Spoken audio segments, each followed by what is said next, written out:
podcast role. Welcome in. Hello, you are listening to An Imperfect Leader, the Superintendents and Leadership Podcast, a proud member of the Podcast Roll Network. Hello, Jamie. Hello, Peter Stiepelman. How are you today? I'm doing okay. I'm glad. So, are you ready to talk about Mandy Traylor? Yes, I am. House, tiny district. Very small. She says at one point how small. And that 200 is really and something. Yeah, super. That's so interesting to me because I know I've said this before. I was a superintendent of a very large district for Missouri. Yeah. And so I had incredible levels of leaders who were doing lots of interesting and hard work that I never, ever had to think about. Mandy's got to think about it all. She's got to do it all. She has to set the tax rate. She has to think about the school calendar and convene that committee. They don't have collective bargaining in Texas, so she doesn't have to worry about that. But she has to think about the facilities. And so she was talking about, we got this new building, and then we had all these opportunities to do the forward strategic thinking that we needed to do. And obviously I don't want to get into that because our listeners, I want to invite them to experience it for the first time. I will say I was super impressed by how inclusive she was about bringing voices together and things like that. Yeah. And she had really good examples. So it wasn't that she just said, I did that. It was like, let me tell you how I did that. This is like I said, tiny district outside of Houston, I believe, just outside of Houston. And it's her joke about being the very best superintendent and getting a lot of mileage out of it. I'm like, no joke. No joke. I would be milking that all day. It's just like, exactly. Yeah. For our listeners, she is the superintendent of Veribest, Texas. That's the name of the town. And I totally geeked out before our conversation to be like, how did that name come about? So I did a deep dive into that. And then, of course, I asked her. And then I'm like, well, let me also tell you about some of the ways that I figured out a little bit more. But as a country music super geek, I listen to a show that plays old radio shows, old country music radio shows. And there used to be a radio show that played out of Nashville called Mother's Best Flower, Hank Williams show that Hank Williams did for a few years. And sounds like exactly the same, like all of these people, these companies with the very best, and this is the best. That was their entire marketing push. And then that becomes, so Mother's Best Flower becomes a Hank Williams radio show, and the very best mayonnaise becomes a town. Yes, I invite everyone to listen to it. It's really cool. One of the things that I thought was pretty interesting, and I'm going to invoke our sponsor. She talked about like really bringing people together. And IXL, they talk about being data-driven, but they also say, do you actually bring people together to do that? And so in this conversation with Mandy Traylor, she reminds us that the strongest school systems are built through that strong vision and that real buy-in and the taking care of people. And I truly believe that's exactly what IXL, that's where they shine. They give leaders and teachers real-time insights. It's the reason why 96 out of 100 school districts, the top school districts are using, trusted by over 1 million teachers. If you want powerful data, you want personalized learning, you want real progress, visit IXL.com/imperfect to learn more. Jamie. Nicely done, Peter. Your smile is so funny when I read that. I'm like, it's an ad. You read that. It's ad. You're doing a really good job, though. I love the way you're doing it, actually. To be honest, you're doing a great job. And you're getting smoother.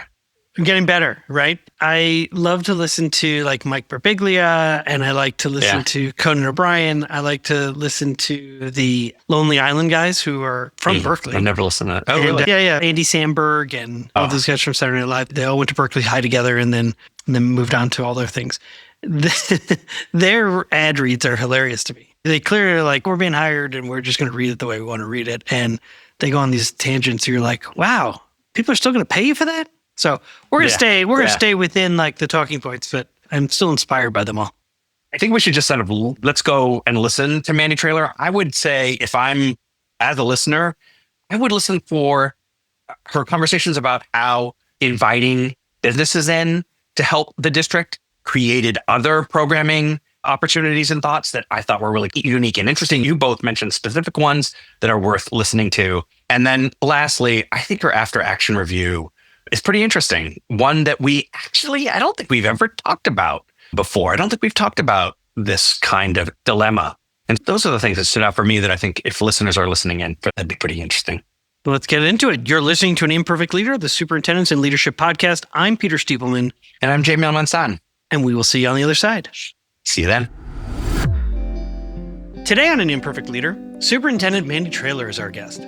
Mandy is the superintendent of the Veribest Independent School District in Veribest, Texas. Veribest. There is really no better name for a community than the Veribest community. Mandy, welcome to An Imperfect Leader. Thank you so much for having me. It is true. You are talking to the very best superintendent. I get a lot of mileage out of that. But I have yes, it is. You and I were introduced to one of the very best, I think, as well, an educator and a motivational speaker, Andrew Marotta, for which he will admit he's a whole lot of Marotta. But he's so good, isn't he? He's wonderful.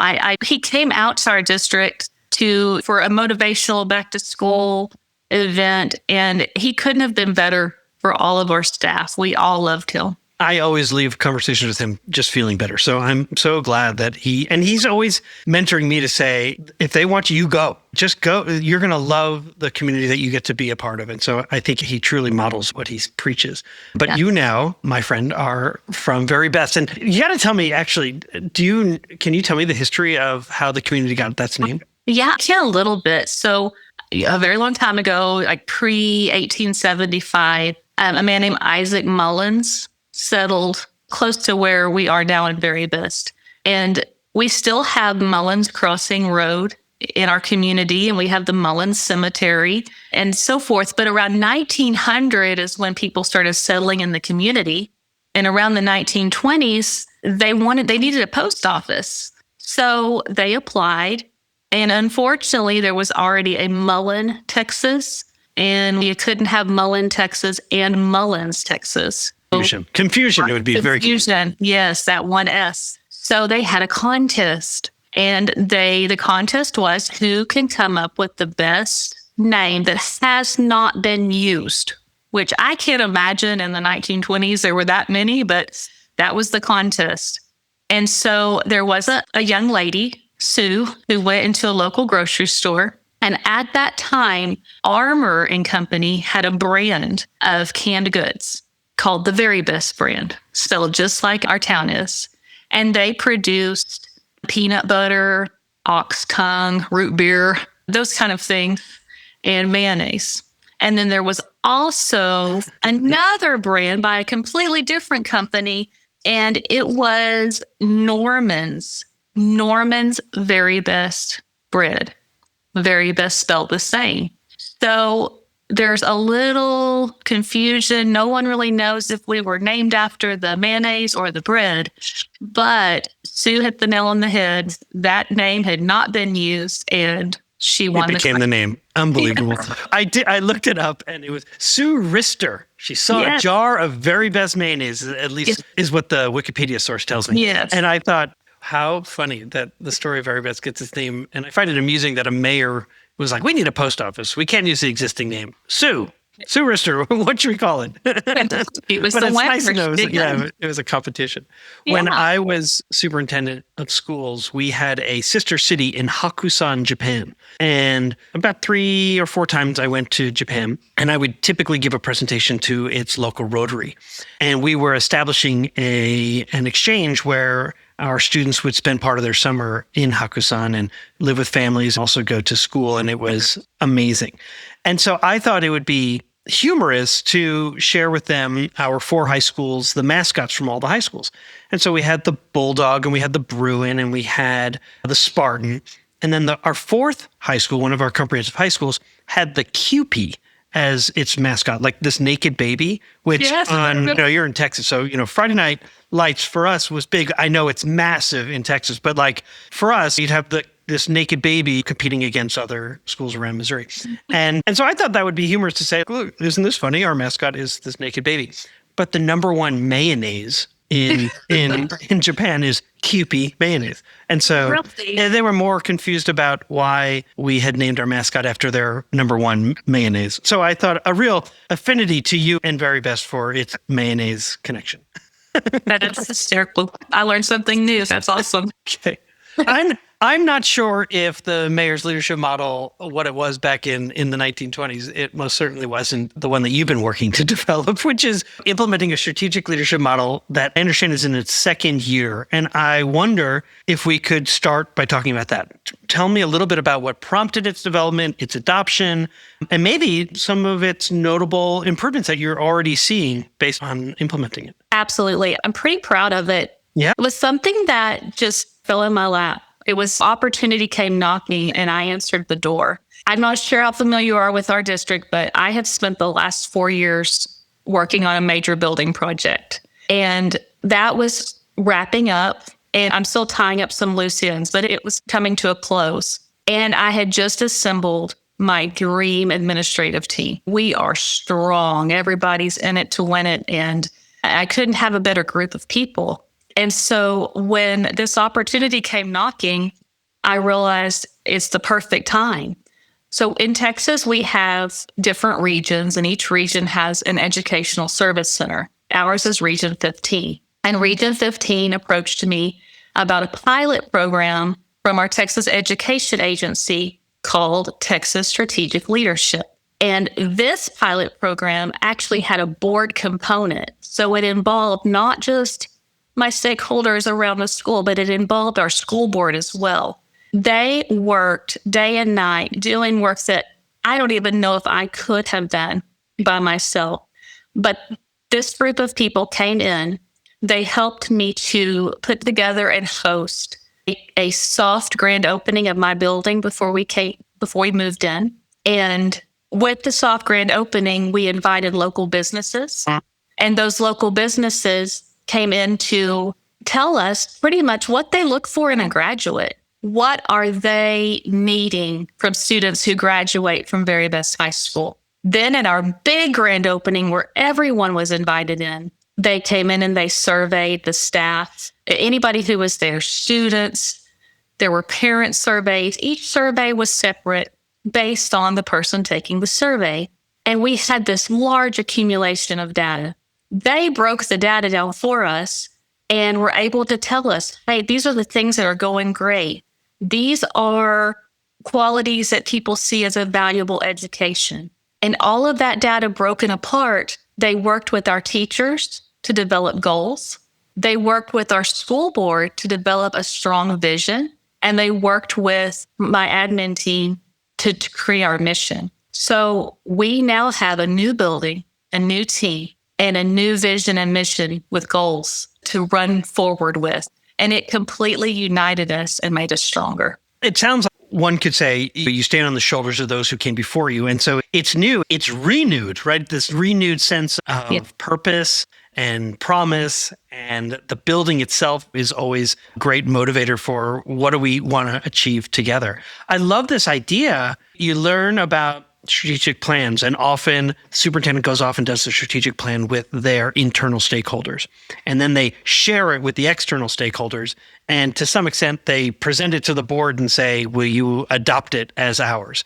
And you're really speaking of this partnership with the TEA and doing it in a way that says, oh no, we're going to all take these steps together. We're going to, I love the soft opening. What a great opportunity to say, okay, let's talk with our board. Let's talk with some external stakeholders, as well as then bringing in and interviewing our internal folks to see if we're aligned and where do we have a common alignment, and then taking those steps forward together. Yeah, and it really was exciting to see the data because there were a lot of commonalities across the board. And the fact that everyone had a part in it, everyone's bought in.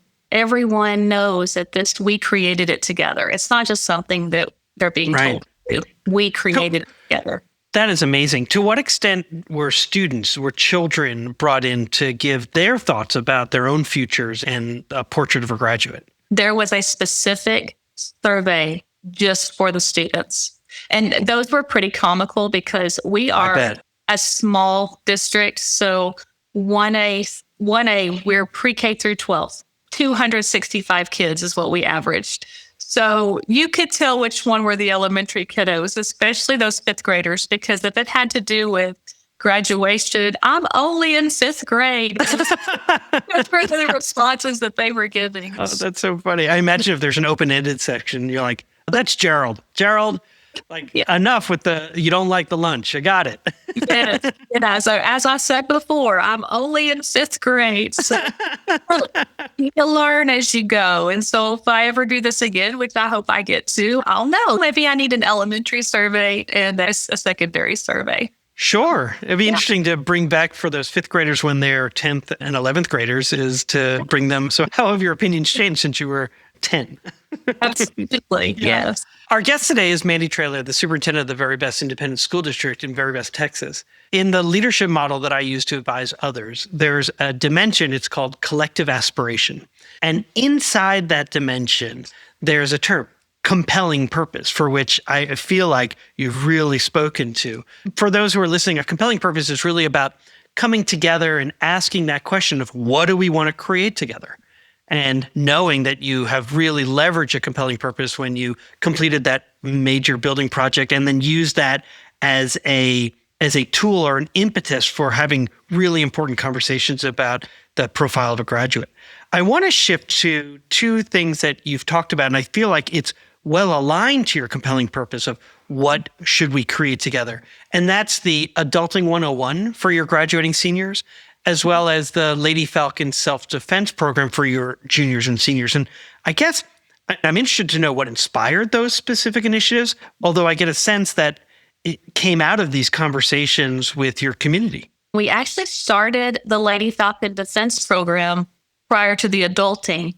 The profiles of a graduate helped to just reinforce what we knew that we needed to help these kids for life in the real world. But I just sitting back watching these kids go off, knowing that we've prepared them for reading and writing and math, but have we prepared them to go off and live in a new city if they're going to college or going to work? What tools are we giving them? And I'm not sure how familiar you are with the human trafficking rate, especially in Texas. But at one time, we were second highest. Is that right? Yeah, it may still be. And there's so many women that go missing every single weekend. And so I'm learning about this and taking trainings on human trafficking and realizing we are sending these young girls out into the world. And now with online dating, the way that they meet new people, it's pretty scary. So I partnered with a local agency, Gladiator Defense, and they do a lot of self-defense training.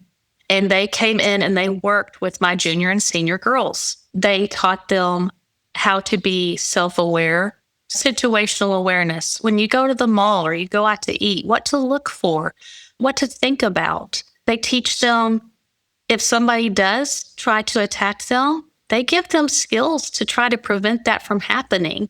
And these girls actually, they learn a lot of strong moves and even to the point of how to break out of zip ties and duct tape. They get to practice these things and know that they can. So I see young girls, young junior and senior girls who are teeny tiny, 90 pounds, no confidence, go into this training and at the end of the day, be proud of themselves. I imagine physically that they are learning as well as how to be assertive. Yes. With their words as well. Yes, absolutely. After we did the first round, though, this is something I'd like to continue. So every other school year, we bring our junior and senior girls in, and it's just the girls. They're not so shy. They're more comfortable with each other. And I usually put in a couple of female adults who could use the training too. Everybody could use that training. And that's one day. And it is one day that we set aside that I think is worth it to possibly protect 20 girls for the rest of their lives.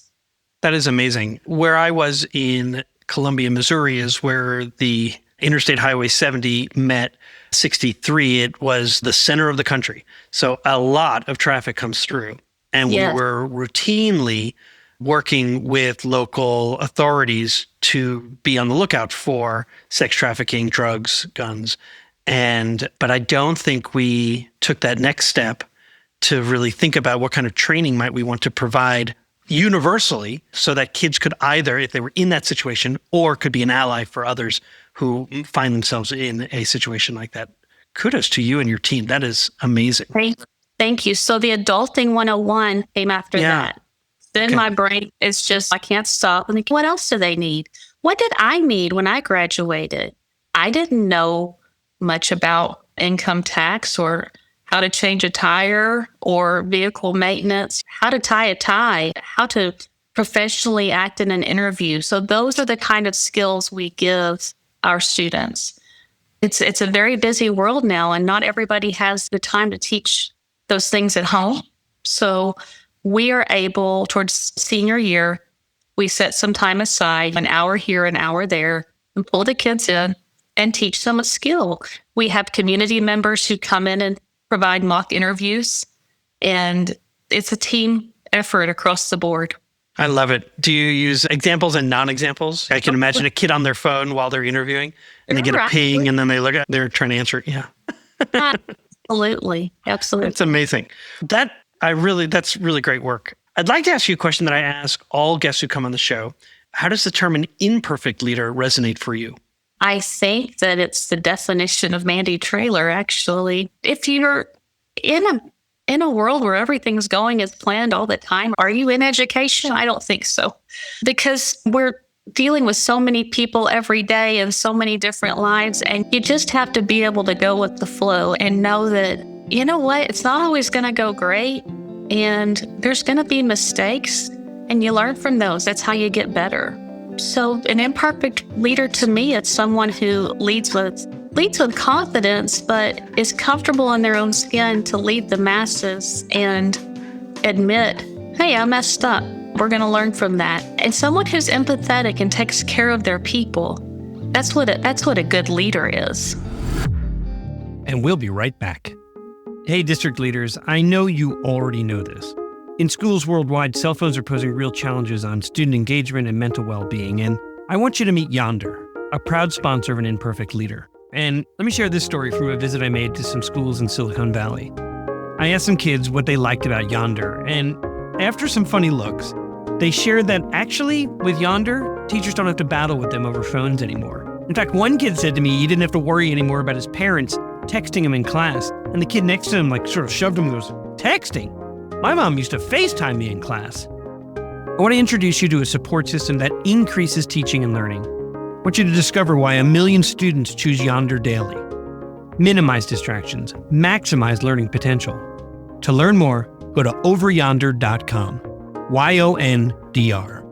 So I want to talk a minute about the Mosaic Project. It is one of our favorite organizations and has over 25 years of experience empowering students to really celebrate differences, communicate assertively, and resolve conflict peacefully at their outdoor school. I happen to have experience being part of the Mosaic Project, and so I can absolutely tell you it's an amazing organization. Their innovative SEL curriculum is now available to our Imperfect Leader audience. And so you can get a 10% discount through their new documentary film-based Mosaic Classroom Project. So just let the people know during your onboarding process to receive that 10% discount is to just mention An Imperfect Leader. Learn more about the Mosaic Project at mosaicproject.org. This is Greg Meyer, Jamie's partner at APC Leadership Collaborative. Superintendents know that school principals are the single biggest lever that any school district has for improving student joy and success. Unfortunately, there's very little professional development for the specific things that a principal has to do to improve their school. At APC Leadership Collaborative, we specialize in coaching principals to take on audacious goals, build their leadership skills, and make big improvements in their school. If that inspires you, let's connect and talk about how we can collaborate. Find APC Leadership Collaborative online at apccolab.com. When leaders think in systems, they think differently. They see the big picture, making decisions that create coherence and strengthen communication across their teams. They build adaptability, flexibility, and engagement.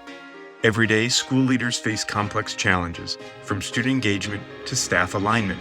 What if your team could see those challenges as part of a bigger picture? That's what happens when you think in systems. It's how leaders turn complexity into connection and challenges into opportunities for growth. At the Waters Center for Systems Thinking, we help educators and organizations build this capacity, developing the habits and tools that turn vision into action. Think differently, think in systems. Sign up for our webinars, free resources, or a consultation by visiting our website, which you can find in the show notes. We're back for segment 2 of An Imperfect Leader called Imperfect Leadership in After Action. And my guest today is Mandy Traylor, the superintendent of the Veribest Independent School District in Veribest, Texas. And in this segment, we ask our guests, just like we do each week, to deconstruct a decision they made, and then what did they learn from it? Mandy, what happened? It was last year, the 24-25 school year, and the second week of school. You think everything's going great. Kids' schedules are set. Teachers are rocking and rolling. And all of a sudden, something happens that just throws a hitch in everything. I had a teacher who was struggling personally. And we were aware, because who doesn't have something they struggle with once in a while? But I wasn't quite aware of the extent to how it was affecting school. Anyway, it was a Friday, the Friday before Labor Day. And of course, if anything crazy is going to happen, it's going to happen on a Friday.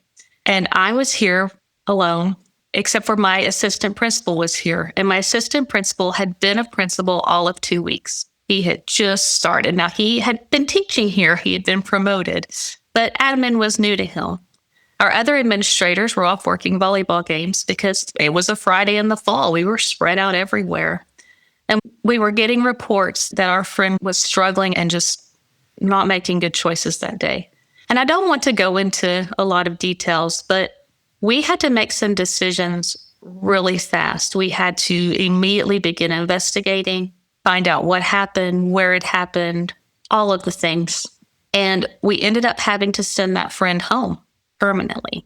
So what the hardest part was of the day is this wasn't just something I was dealing with. This was something that affected everyone, the entire high school. Some of them, There's such a ripple effect, isn't there? Domino effect. So we were dealing with lots of emotions at the time, and I knew it was going to be very hard. So we had 3 days, because Labor Day weekend, to make some decisions. And I told you previously, I have a dynamite admin team, and they all jumped up to bat. My counselor started working on the master schedule because this friend didn't teach one subject. They taught multiple preps. So we had some tweaking to do. My principal started searching certifications on the staff, posted the job, but I'm not sure what it's like in the other states, but they're not exactly lining up at the door to come teach for you the 1st of September. No, and typically it is either you're lucky that somebody had to relocate with their family and they're looking for a job. That's the greatest luck. Yes. Unfortunately, that's not usually what happens. And so you may be finding people who were not necessarily successful in their previous jobs, and they're eligible and they're willing, but maybe they're not the best for you. Exactly. And I am very protective of my people. So the fact that we just lost somebody very abruptly did not leave me in a good place to just welcome anyone in either. But we did, because you never know. You're right. You never know what's going to come. I spent the weekend visiting with lawyers. What do we do? How do we handle this? Preparing for the next week. But my biggest concern was meeting with my staff and meeting with my students, because when you have multiple preps, that means other people are going to have to pick up that load. The first thing we did was bring the teachers in who we had identified as people who could help, who could at least support us in some way, figure this out until we really knew what we were doing from then on. And I was a little nervous. I have the best people, but that's a big ask. Hey, you've already got your schedule set, but guess what we're going to have to do? I could not have been prouder of my team. They immediately stepped up. What can we do for you? Absolutely, we will help. This is not a problem. My principal and counselor had worked in the background to make sure that we had online resources that would help, because not everyone can teach those subjects in high school. But everybody came together as a team. And it was in that moment, I always knew I had good people, and I always knew I had a good team. But boy, was I thankful that day. Yeah. Boy, and it really resonated what I had. And it was all hands on deck. No one was left behind. And we got a game plan right there together. Everyone knew their new assignments, who they would have. Now we had to talk to the kids. So I called all of the high school kids, about 75 of them, into our gymnasium. And I'm a firm believer. You talk to kids just like you would anybody. You just need to tell them straight up that this person is having some personal issues and we care very much about that person, but we have to continue on. And it was a room full of different emotions, because we had some who were very frustrated by behaviors that day and were perfectly fine. See you later. And we had some who were heartbroken because they had a relationship. They had a relationship and that person meant a whole lot to them. So lots of tears. And some who had no clue what I was talking about. Oh my gosh. Mandy, I once had to show up at a middle school, because our board policy, state law, required that if something happened at a school, you had to bring something major happened at a school. You had to bring the entire faculty together and talk about it, but not talk about it. So you had to give information, but not enough that would really explicitly say what had happened, but just to acknowledge something had happened. And I can remember getting a text from a teacher later on going, most of us had no idea what you're talking about. I was like, I know. I'm trying to honor and value the privacy of that individual, and while at the same time making you aware that we know and are doing something. Yeah. At the same time, in a small community, it's best if you can address everyone at once, because it prevents stories from getting twisted, information from changing. People writing their own story or narrative of what happened. Yeah. Just everyone's going to hear it from me. This is what we're doing. And my kids listened, and I told them, we can't stop. We have to go forward. So we have to make these changes, and it's going to be okay. And we really just need to keep that person in our thoughts and prayers, because we all want everyone to just have the best. I have an obligation. My first is to keep you safe. Yes. Your job is to help me do that. And this is, you're being human. And there are no good words, and there's no planned script for it, which is why you have to be so human in that moment. Totally. Yes. Yeah, you're completely ad-libbing, hoping you say the right thing. And there's that imperfect leader, because do we always say the right thing? No, but we really hope we are. Right. And we got through it. So I'd like to explore some of the questions that we typically go through in this podcast. So you've told me what happened in terms of a member of your staff and having to separate employment, and then having to lean on, and boy, they provided you strong shoulder to lean on, your own teachers and admin, and figuring out how to support children, then going to children and talking to them as real people, not children that you need to protect or to patronize, but rather to say, we're a community, and so you ought to know this as well. When you look back on this, it sounds like so many things went well. There's always a part where you feel like, I overlooked that, or it was overlooked. What would you say was overlooked in that process? It had to have been the signs prior to the day. You know how it is going back to school. Everyone's so busy, and the schedules are tight. You're helping everyone. And I think maybe if we'd been a little more aware, we knew there were issues, but were there issues at school? Because most people separate home from work. And I think what I learned from it is, in the future, I need to be more proactive. If somebody is struggling, I need to really stay on top of that. Gotcha. So they're exhibiting, this is not a pattern behavior that we're used to. How can I maybe intervene now so that, that's interesting. That's a really profound reflection. When you are looking back on what did you learn about relationships, or what new relationships were formed, clearly you saw this relationship with your team. It's one thing to say they're the best. You have actions to look at to say, no, they really are the best. I'm wondering, what else did you learn about relationships in that moment? I think I realized what a vital impact everyone here has on someone else.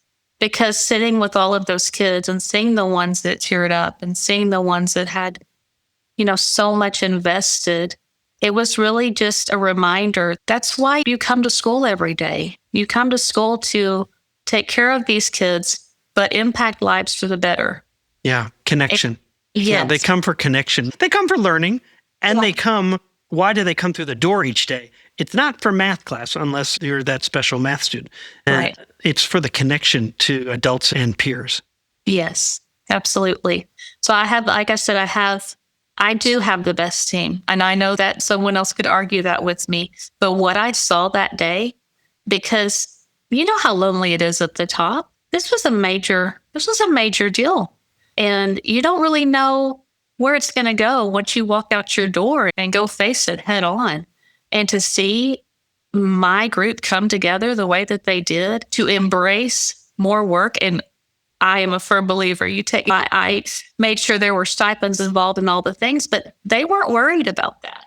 Right. They just wanted to help. And my motto has always been, work hard and be nice to people. That's all I expect of anybody, my adults, my kids. Work hard and be nice to people. And my goodness, if that's not what they do every day, I'm very proud. When you look back on something that was good that came out of this experience, obviously those who are listening are like, are you listening to Mandy? It is the piece about the team really coming together and gelling. I'm curious, because this is a relatively new experience for you, if it was last year, and I'm curious, you've indicated sort of this, I'd like to be able to think about my systems that I put into place and how to look for those who might be struggling as the school year is starting again and intervene before it becomes a big issue. And I'm curious just how has that looked, or what are some ways that you're doing that? Just making sure that I'm having more conversations. Gotcha. Yeah. And making sure my admin team are checking on their people as well. I can't be everywhere all the time. No, you can't. And leaders can't.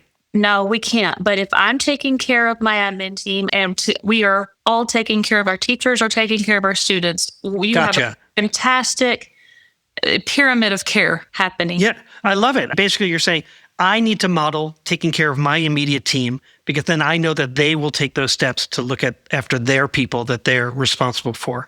And then throughout the system is this care. And then, as you said, work hard and be nice. It's about working hard and not forgetting the be nice part, because be nice, I imagine, includes taking care of people.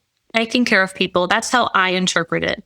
And having that major building project, that takes a lot of time, especially when you're the superintendent and there's not an assistant.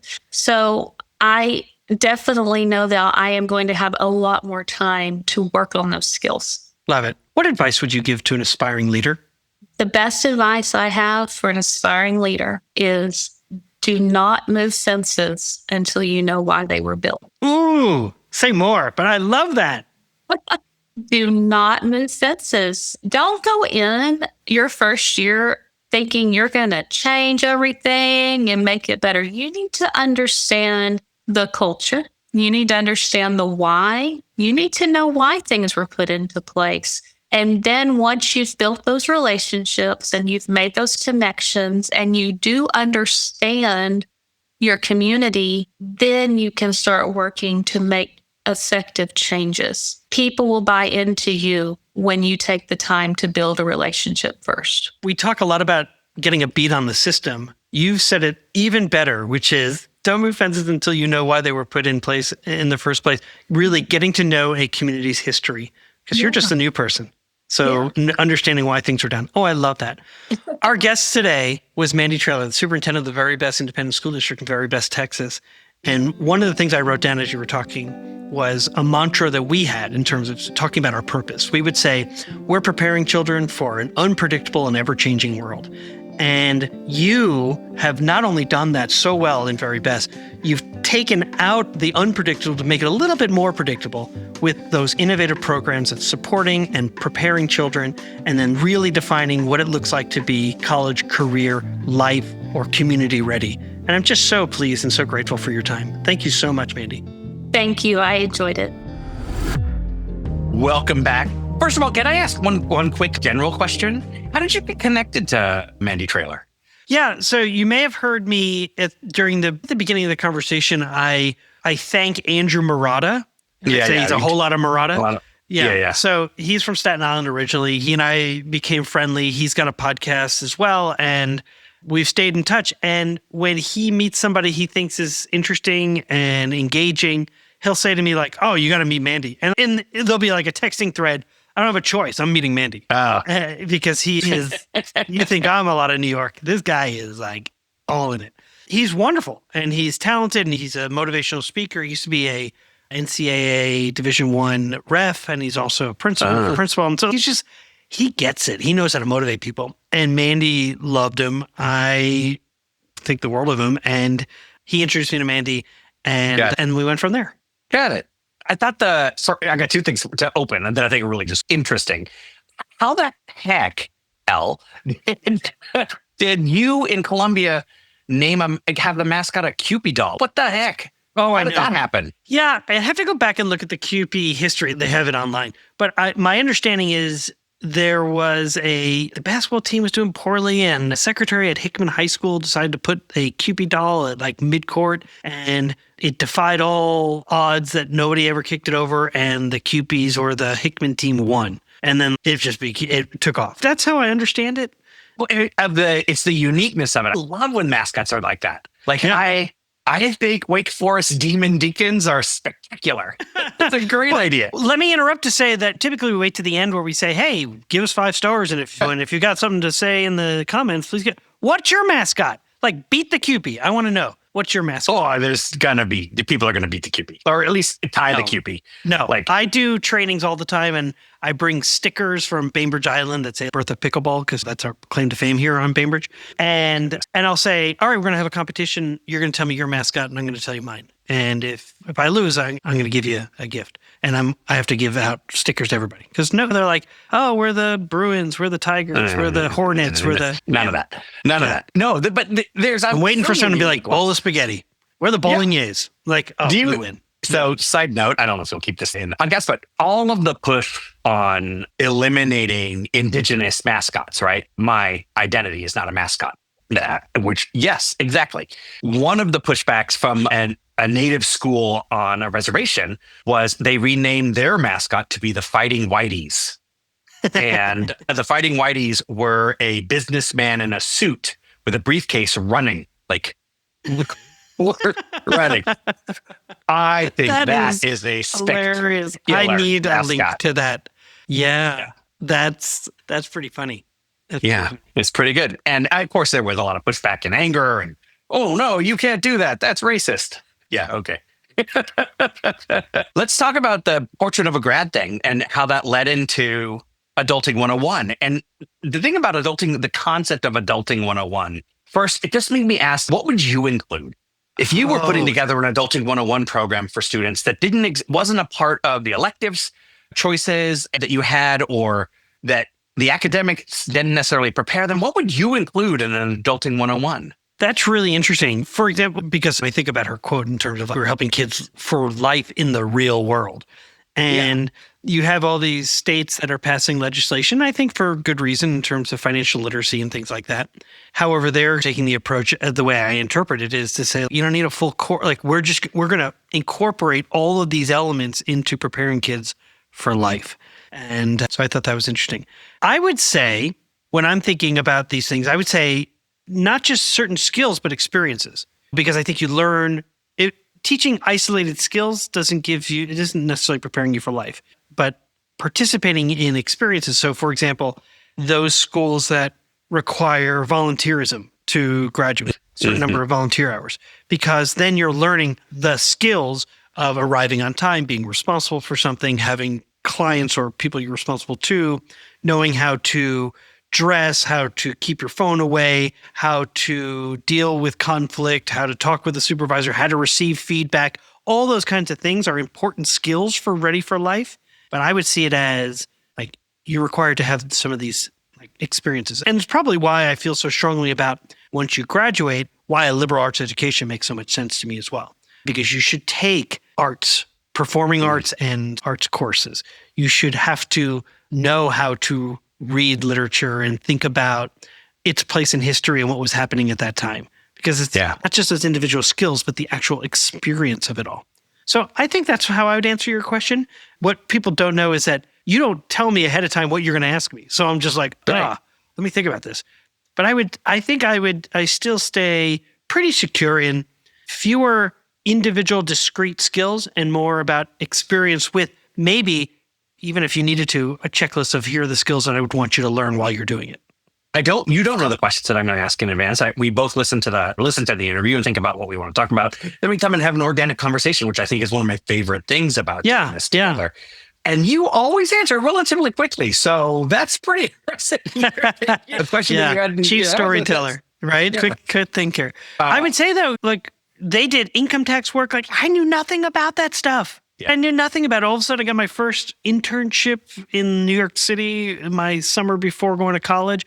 And I'm like, what are dependents? Why are they taking all this money out? What is this for? What it made me think of was Mandy referenced, what did I need to learn? What are the things I didn't know going in? And instantly my coach brain clicked in and was like, oh, you don't matter. How you thought of it doesn't matter. What matters is the students. And so that's what I would do. I would probably start with, what do you as students see as something that adults have to do that you are like, I don't even know what that is? That is I like that answer as well. I would say a combination of the two, because sometimes they don't even know what they don't know. Oh, agreed. And at the same time, there are things that are on their minds that they're right now looking at, reels, stories, TikTok, whatever they're looking at, and they're trying to make sense of the world. And they probably would appreciate having some time to say, hey, I don't even know what this is. Like, how do I do this? Yeah. How do you do that? How do you what's that? How do you get in it? What's an internship? How do you do that? Do they pay you or do they not pay you? I'd love to see what students would say. My son wanted to apply for a job down at the pizza shop just down the street here to be a dishwasher. And so he didn't know what to do. And he went, so I'm like, you got to go in there and ask for an application. So he asked for an application. He came back home and he filled it out in pencil. I'm like, holy crap. Like, you're not getting this job. He's like, I just want to be a dishwasher. What do I care if I do it in pencil? You're also not going to get this job because you're fairly combative. What are you doing? And then he asks me to turn it in for him. I'm like, you're the one asking for the job. But I want to talk to people. You're going to have to talk to people at the job. I don't have to talk to them if I'm cleaning their dishes. I'm like, buddy.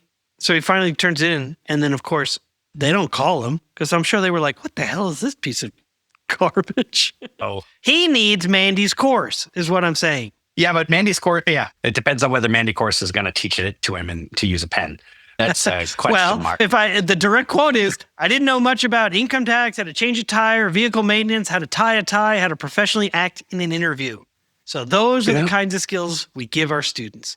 I'd be interested to see too. Youngest Steepleman would like to enroll in Veribest for just that course.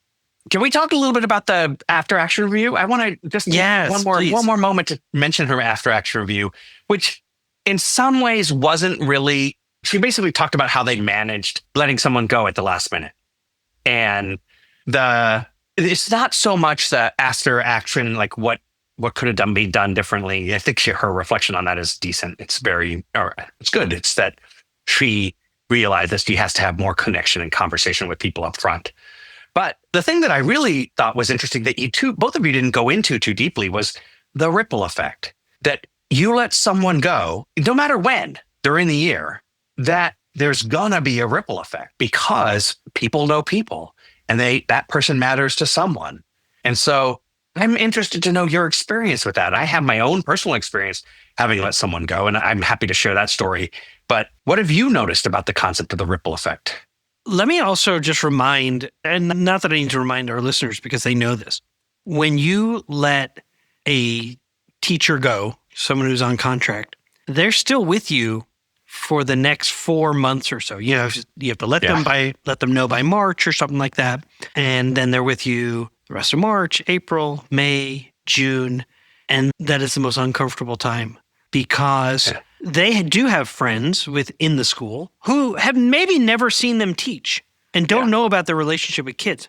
They just enjoy them as people. And they cannot believe how unfair it is that their friend has been non-hired, non-renewed, or that you're going to separate. And so that's really difficult. So you talk about a ripple effect, super big ripple effect, particularly you don't get to say anything. You can't say anything. And yet that doesn't necessarily stop the employee who's leaving from telling parents, I can't believe how unfair this was.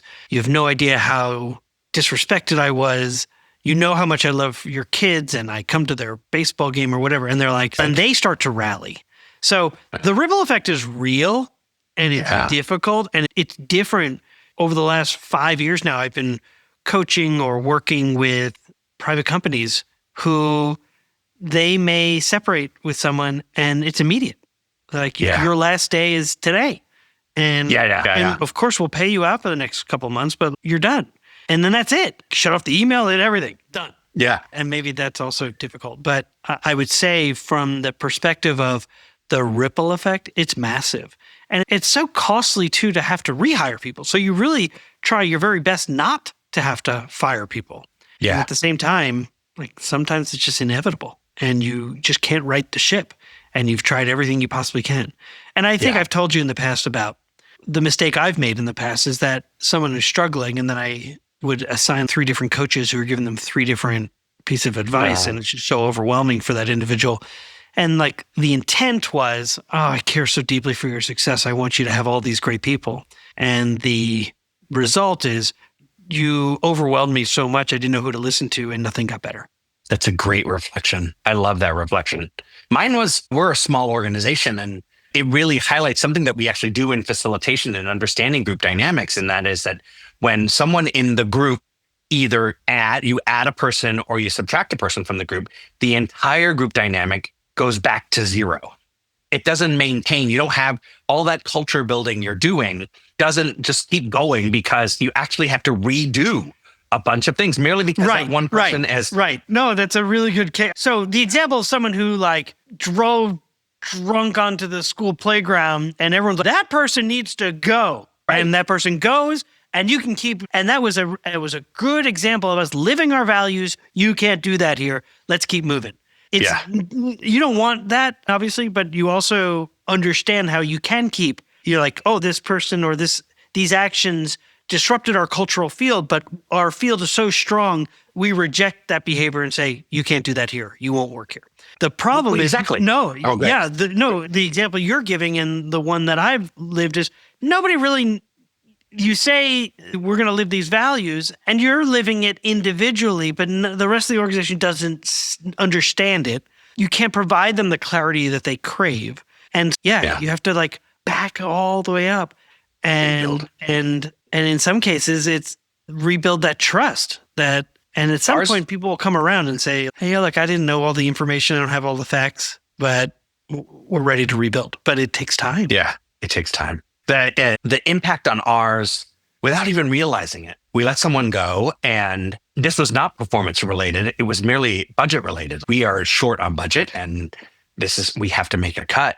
And what I didn't realize in making the cut was the unnamed cultural field that this person brought to the collective cultural field of the group. And the way I've described it most consistently is he made everyone on our team feel funny, feel like they were funny. He was not feel funny, uncomfortable, funny in they were music. They were witty, that they were quick-witted and smart. And so he basically was the person who laughed at everybody's jokes, everybody's. And so we all feel like we're totally getting along and we're really vibing and everybody's, oh, this is so fun. This is so fun. He's let go. He leaves. The rest of us, we actually don't have the same sense of humor at all. None of us. And suddenly there is no funny because everybody's telling a joke and none of the other people laugh. And we're like, what happened? Where is the fun? Derek thought we were funny. Yeah. I don't know. And I didn't realize. And that took culture building again. We had to build not around this sort of witty banter that we thought we had, but rather now a new cultural identity in terms of being a team that wasn't in the same space. He made it easy to do this other one and it was gone. I thought that was such a fascinating psychological change that happens as a result of letting someone go. And that's the ripple effect. Yep. Yeah. So it's possible that Mandy and I didn't talk about it more directly because I think so many of the leaders who listen understand what that ripple effect is. And it's why sometimes they're like, why didn't you part ways with this person? They're not great. And you're like, because I know the consequence of parting ways and it's worse. Yeah. It's worse. Yeah. Anyway. And so can I share 3 things that really stuck out for me? Oh, please. Well, I mean, the first is just in terms of she had this opportunity. You alluded to it before we went into the conversation about this opportunity to not just this opportunity to engage her community at large in terms of, and I thought that was just such important and good work. And it's often overlooked. You do a lot of this sort of, what does the profile of a graduate need to look like? And you look internally and you do talk to kids and you talk with your teachers and your counselors. And she took the opportunity to really expand that conversation out to her community. So I thought that was awesome. The next were her two sort of mottos. One is, she says, my motto has always been to work hard and be nice to people. And I was like, done. Like that. And she goes, that's all I expect of anybody.